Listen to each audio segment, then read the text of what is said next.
ជាមួយជ្រក់ស្វាយ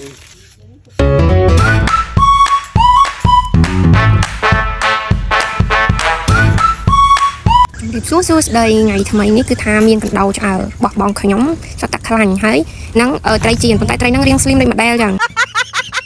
អូយម៉ាតោខ្ញុំអត់ទាន់មានអីធ្វើដើរទៅដើរមកសិនហើយមកស្ដាប់អ្នកម្ដាយខ្ញុំនិយាយប៉ារត់ខ្លាំងណាជៀនត្រីកូនត្រីពេលហាពេលព្រឹកថ្ងៃនេះយើងជៀនត្រីហើយយើងហូបជាមួយជ្រក់ស្វាយហើយនឹងមកហូបថ្ងៃត្រង់ចាំយើងធ្វើបន្តទៅទៀតយ៉ាងមិនដែរអ្នកម្ដាយខ្ញុំនិយាយព្រោះណានិយាយថាបើសាច់វិញសក់ចេញញញមិនបាច់លីបលេហើយខ្ញុំទៅទិញទឹកត្រីហើយ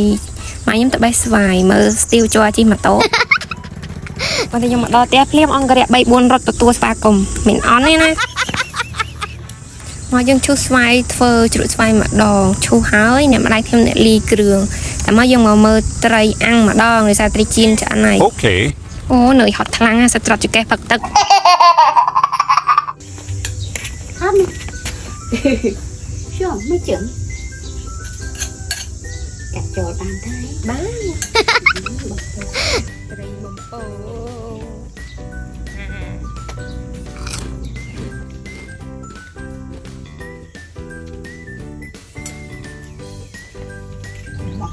មកខ្លាញ់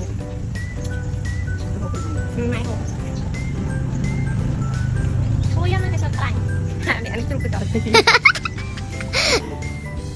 ត្រឡប់អត់របស់ខ្ញុំគឺចូលចិត្តជីនរឹងមិនថាពេលញ៉ាំបាយពេលអីទេបើសិនជាអត់មានភៀវដឹងតែដ្រូនរឹងហើយបាយស្រោមមួយចានតើយូរបដៅហូបបដៅមើលរឿងបដៅឆ្ងាញ់ស្លាប់